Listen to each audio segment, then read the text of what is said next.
తెలుగులో ఒక నానుడి అంటే మాట ఉన్నది. అదేమంటే పండిత పుత్ర పరమశుద్ధ. సంస్కృతం తండ్రి కొడుకులు కొలుస్తూ ఏమంటారంటే తెలుగులో పండిత పుత్ర పరమశుద్ధ. అంటే తండ్రి పండితుడు కొడుకు సొంత అంటే షొట్టి కాదు. సొంత అంటే ఫులిష్ పర్సన్. అంటే వికెట్ అని చెప్పగానే ఒక అమాయకుడు స్టూపిడ్. తండ్రి ఏమో గొప్ప స్కాలర్, కొడుకు విద్యాహీనుడు, లేక కొడుకు ఒక అమాయకుడు, ఒక ఫులిష్ పర్సన్ అన్నట్టుగా ఈ స్థానం తెలుగులో. దానికి రివర్స్లో కొడుకు పండితుడు, విశ్వాసం గలవాడు, తండ్రి ఒక మూర్ఖుడు. తెలుగులో చెప్పినటువంటి ఆ సామెతకు విరుద్ధంగా ఈరోజు లెసన్ ఉంటుంది. అంటే తండ్రి సొంత అన్నమాట, కొడుకు మాత్రం వాడు తెలివైన వాడు, దేవుని యొక్క విశ్వాసం కలిగిన వాడు, దేవుడు అంటే కలిగిన వాడు. జోనాథన్ తండ్రి రాజైన సౌలు. ఇశ్రాయేలు దేశాన్ని పరిపాలిస్తున్నటువంటి రాజైన సౌలు కుమారుడు, రాజకుమారుడు జోనాథన్. తక్కువ ఎస్టిమేట్ చేయడానికి నెక్స్ట్ సౌలు తర్వాత జోనాథనే ఇశ్రాయేలు సింహాసనాన్ని అధిష్ఠించవలసినటువంటి, అంటే ఆ సింహాసనాన్ని అందుకోగలిగిన సామర్థ్యం కలిగిన వారసత్వ కొడుకు.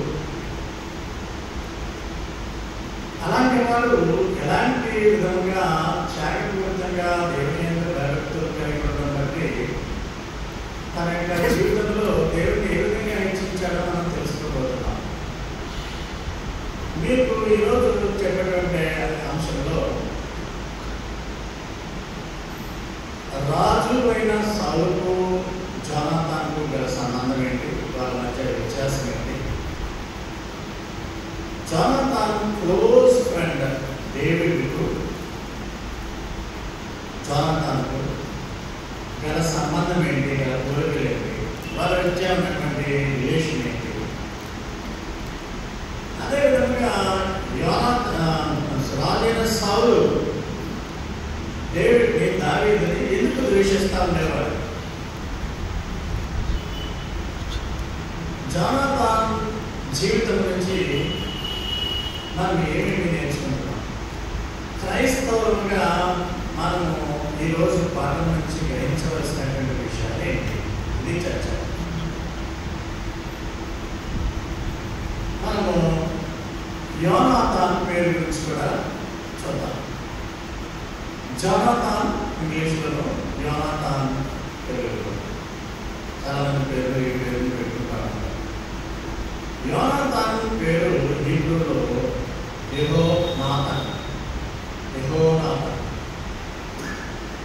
యెహోనాథన్. అది జోనాథన్గా మారింది. అంటే జోనాలో యెహోవా అన్నాడు, నాథన్ అంటే గివెన్ గిఫ్ట్, ఇవ్వబడిన బహుమానం. సో యెహోవా ఇచ్చినటువంటి బహుమానం అర్థం జోనాథన్ అంటే. మేము మా గిఫ్టీ అని పెట్టుకున్న తర్వాత అది కుమారుని గిఫ్ట్ ఆఫ్ గాడ్ అన్నమాట. సో ఈ జోనాథన్ నిజంగా గిఫ్ట్ లాంటి వాడే. అయితే బైబిల్లో ఉన్నటువంటి ఈ యోనాథన్ ఒకడే కాదు, 10 మంది ఉన్నారు. 10 మంది యోనాథన్ ఉన్నారు. 10 మందిలో ఒకటి పేర్కోవచ్చు. అతను ఎవరంటే మోషే మనవడు, గెర్షోము కుమారుడు. మోషే కొడుకు గెర్షోము కుమారుడు యోనాథన్. ఇతను బైబిల్లో ప్రముఖంగా న్యాయాధిపతుల గ్రంథము 18:3-4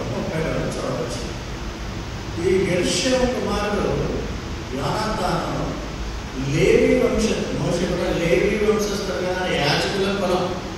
ఆ యాజకుల కులంలోంచి వచ్చినప్పటికీ దాను గోత్రాన్ని విగ్రహారాధనలో నడిపించినటువంటి యాజకుడిగా చాలా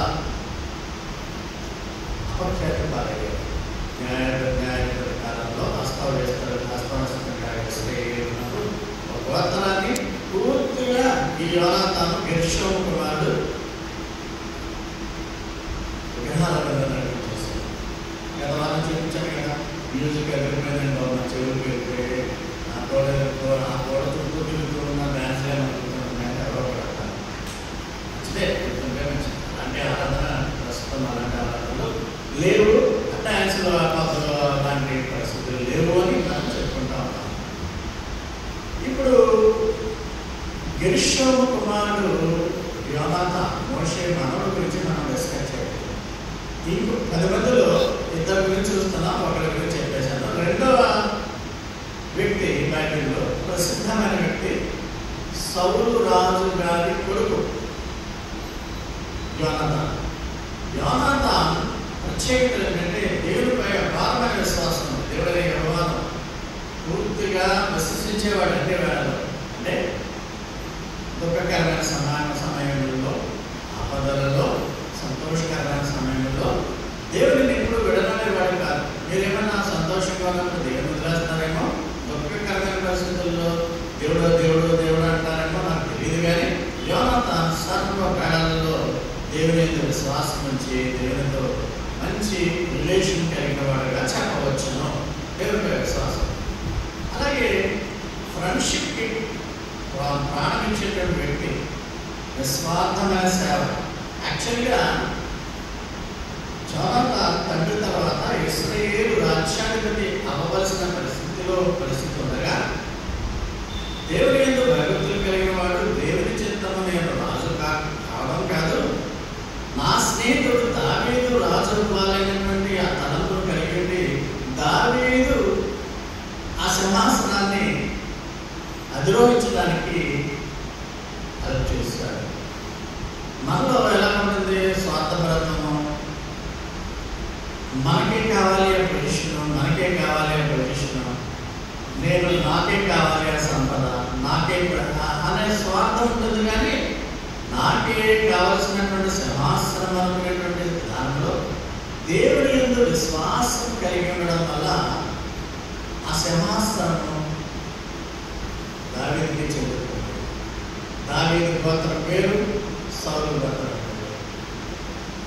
నా గోత్రాలు చాటుకోవడం మనం చూపిస్తాను.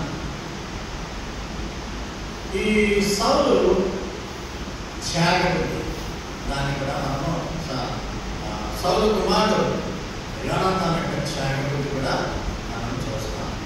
ఒక బలమైనటువంటి విలువిచ్చ, బాణాలేసి శత్రువులను చంపేటువంటి విద్య నైపుణ్యం కలిగిన వాడు.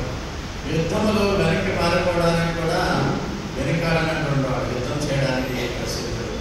అలాగే తండ్రితో పాటు ఎంత అవిశ్వాస అయినా తండ్రితో పాటు యుద్ధానికి వెళ్ళి అక్కడే యుద్ధంలో చనిపోతాడు. ఫిలిష్తీయులకి వెలుగేట్లు కూడా. ఇంతకీ దావీదుకి యోనాతాన్కి సంబంధం ఏంటంటే మంచి స్నేహితులే.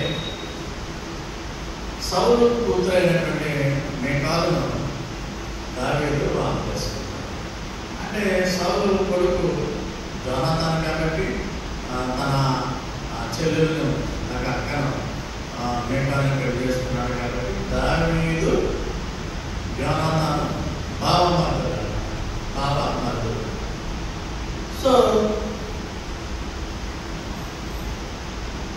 ఈ డేవిడ్ యోనాతాన్ యొక్క వాళ్ళిద్దరి మధ్య ఉన్నటువంటి స్నేహానికి దారి తీసిన పరిస్థితులు మనం చూడబోతున్నాం.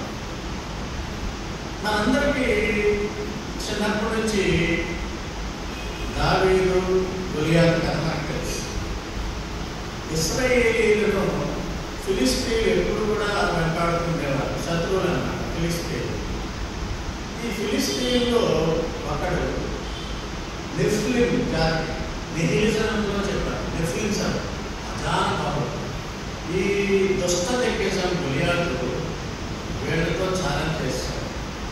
నన్ను ఎవరైనా మీరు గురించగలిగితే నేను మీకు బానిసే, లేకపోతే మీరు నాకు బానిసలు కావాలా అలా ఛాలెంజ్ చేస్తూ వాళ్ళు చాలా బాధ పెడుతుండేవాడు ఈ ఇశ్రాయేలు దేశంలోని ప్రజలు.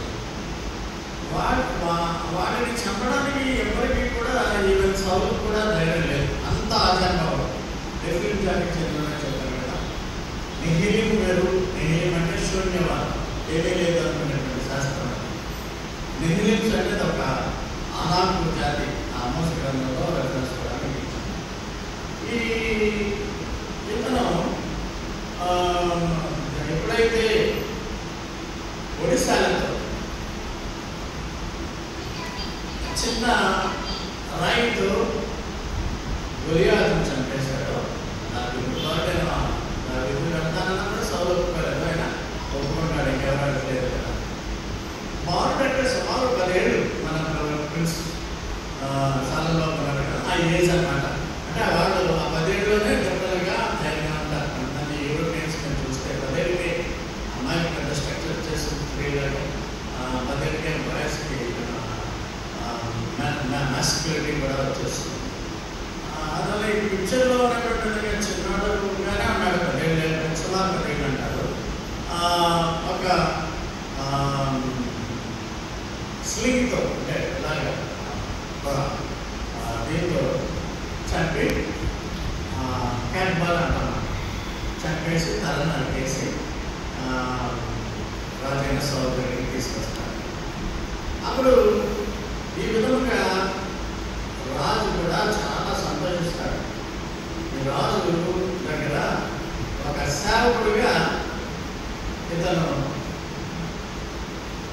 చేస్తాడు. ఎవరు? దావీదు ఎవరు అంటే ఒక గొర్రెల కాపరి. అంటే వాళ్ళ నాన్న దగ్గర, వాళ్ళ తండ్రి దగ్గర చిన్న కుమారుడు. ముగ్గురు సౌలుతో పాటు యుద్ధాలు చేయడానికి సౌలుతో పాటు ఉండేవారు. సమూయేలు రాసిన మొదటి గ్రంథం 17వ అధ్యాయంలో దావీదు బెత్లెహేములో తన తండ్రి గొర్రెలను మేపుతూ, జెస్సీ అంటారు కదా, జెస్సీ తండ్రిని గొర్రెలను మేపుతూ సౌలు వద్దకు తిరిగిపోవచ్చు వచ్చుండేది. అంటే ఆ కుటుంబంలో వాళ్ళంతా సౌలు దగ్గర పనిచేస్తున్నారు. ఇతను గొర్రెలు కాదు, యెషయా ముందు నుండి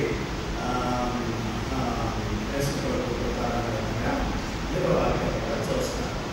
ఇక్కడ దావీదు ఒక సింపుల్ షెపర్డ్, గొర్రెలు వాళ్ళ కుటుంబ భాషతో గొర్రెలను కాల్చుకునేవాడు. సమయంలో రాసిన 17వ మొదటి సమయంలో 17వ అధ్యాయంలో ఫిలిష్తీయులు వీళ్ళతో ఇశ్రాయేలీయులతో యుద్ధాలు చేస్తున్నప్పుడు దావీదు మాటలను మనం ఒకసారి చూద్దాం. చిన్నవాడైనా రాసుకుంటాడు, వాళ్ళు అలాగే ఛాలెంజ్ చేసేటప్పుడు కూడా నేను ఏమన్నా నక్కన నాతో పోరాటానికి వస్తున్నాను, యుద్ధ ఆలోచన లేకుండానే ఒక వయసు ఎలా రాయితో వచ్చావు, నన్ను ఎక్కడ గెలుస్తావని ఏది చేసే సంఘటన కూడా నాకు తెలుసు. అయితే ఈ సందర్భంగా నేను దేవుని యందు ఏ విధమైన విశ్వాసం కలిగిన వారో నాకు చెప్పడానికి సమూయేలు రాసిన మొదటి గ్రంథం 17వ అధ్యాయం 47లో మాటను మీకు గుర్తు చేస్తాను. యెహోవా కత్తి చేతను ఈటి చేతను రక్షించేవాడు కాదని ఈ దండు వారందరూ అంటే ఫిలిష్తీయులందరూ తెలుసుకొందరు, యుద్ధము యెహోవాదే.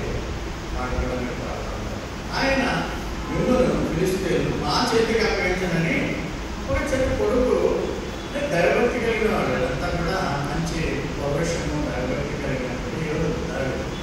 అంటే యుద్ధోపకరణాల చేత, కత్తుల చేత దేవుడు మా దేవుడు రక్షించేవాడు కాదని మీరు తెలుసుకోవాలి. ఒక చిన్న రాయితో గొలియాతును చంపేస్తానని ఆ విధంగా గొలియాతును చంపేశాడు.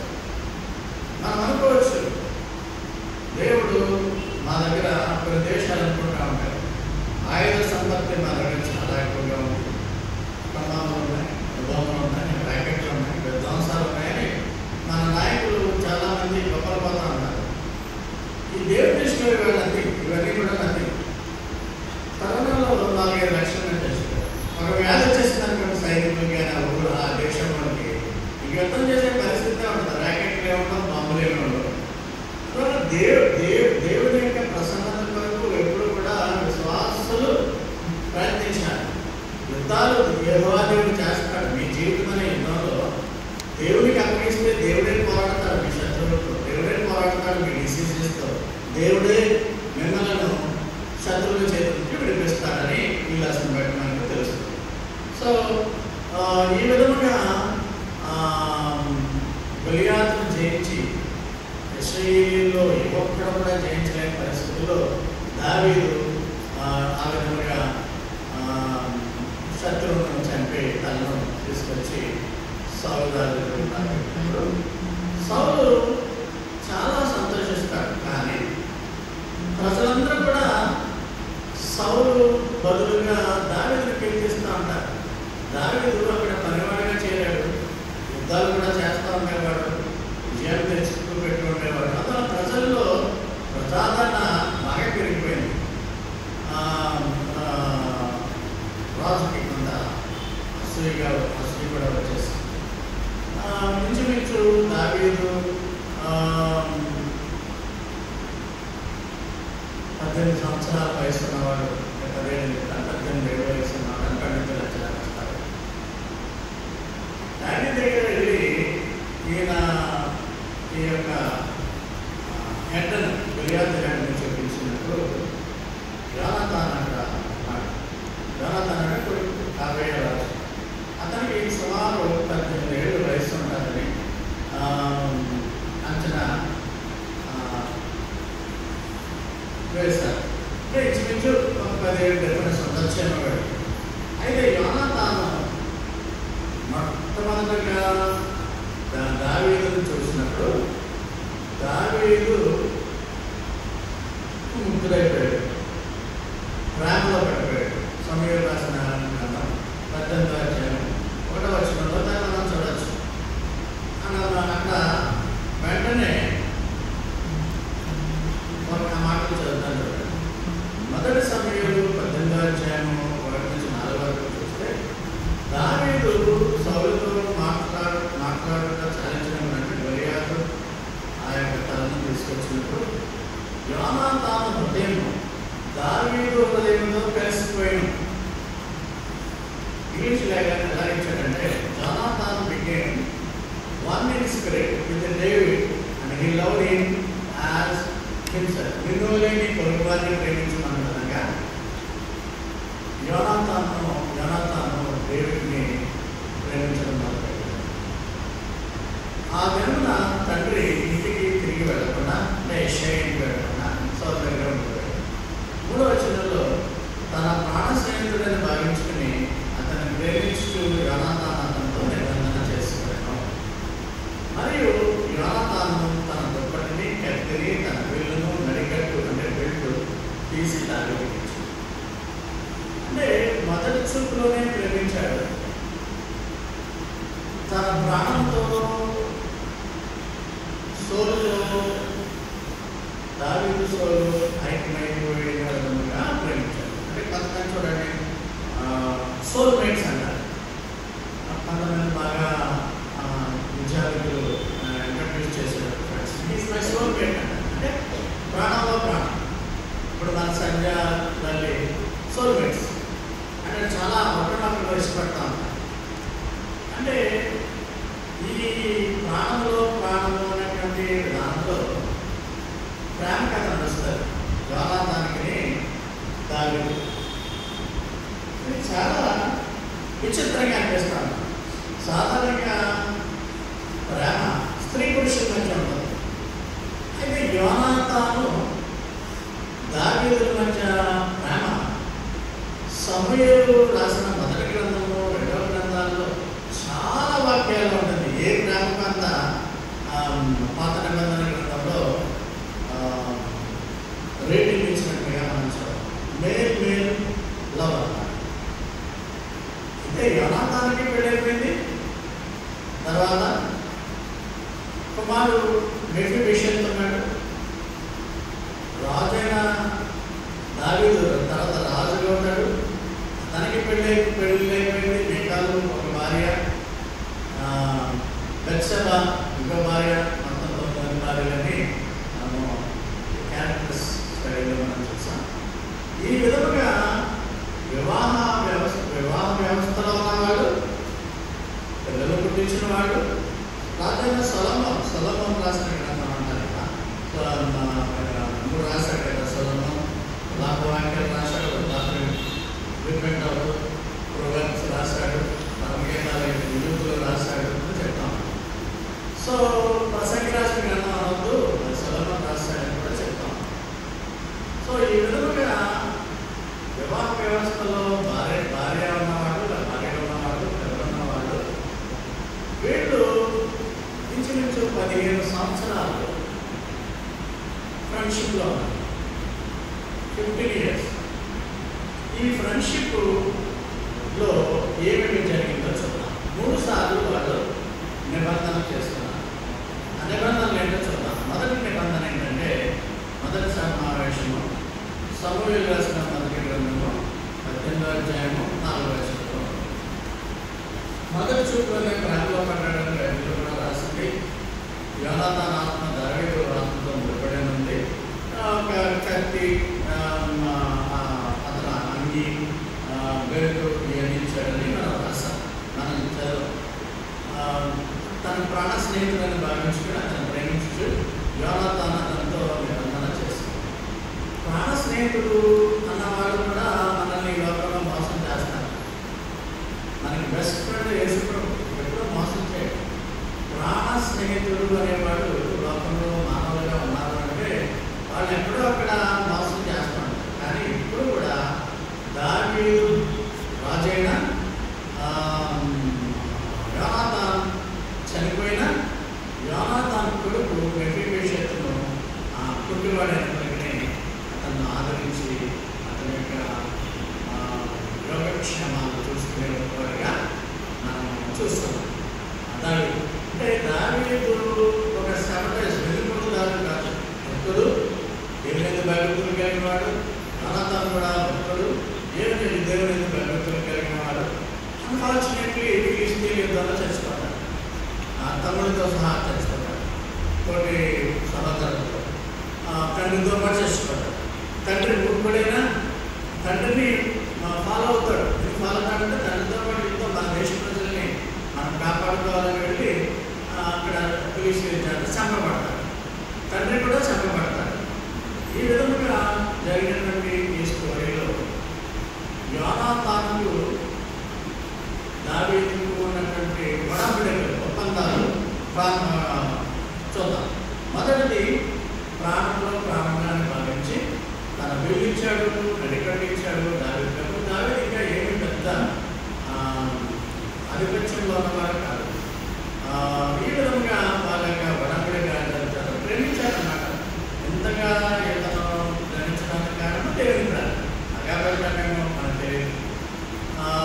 అయితే గ్రాడ్యువల్గా అసూయ వచ్చేస్తుంది సౌలు. ఎందుకంటే ప్రజల్లో దావీదు గొప్ప శూరుడు, గొలియాతును చంపడమే కాదు, ఫిలిష్తీయులు కూడా చాలా మందిని చంపుతున్నాడు, ఇతనే మనకు రాబోయే రాజు అని దావీదు పట్ల కొంచెం క్రేజ్ పెరగడంతో సౌలుకు అసూయించి సింహాసనం నా కొడుకుకి దక్కదేమో అని కొడుకుతో కూడా చెప్తాడు.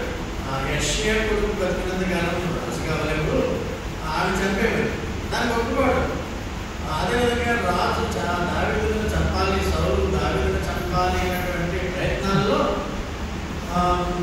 దావీదును తప్పించేస్తాడు. దానికి తండ్రి దగ్గరికి తప్పించి వేరే చోట ఎక్కడో రహస్య ప్రాంతానికి పంపించేస్తాడు. సో ఆ విధంగా యోనాతాను దావీదును ఒక విధంగా రక్షించాడు. ఇంకొక ఒడంబడిక ఏంటో చూడండి. ప్రేమించి తన ప్రాణంలో ప్రాణాన్ని ప్రేమించి ఒడంబడిక చేసుకున్నాడు. రెండవ ఒడంబడిక ఏం జరిగిందంటే భవిష్యత్తులో వారి వారసులను చేర్చడానికి నిబంధన. మొదటి సమయంలో 20వ అధ్యాయము 16-17లో అది చూస్తాం. ఈలోగా యెహోవా దావీదు యొక్క శత్రువుల చేత విచారించబడిన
దావీదు దక్షిణ దిక్కు నుండి బయటకు వచ్చి 3 మార్లు సాష్టాంగ నమస్కారం చేసిన తర్వాత వారు ఒకరినొకరు ముందు పెట్టుకొని ఏడ్చుచుండేది.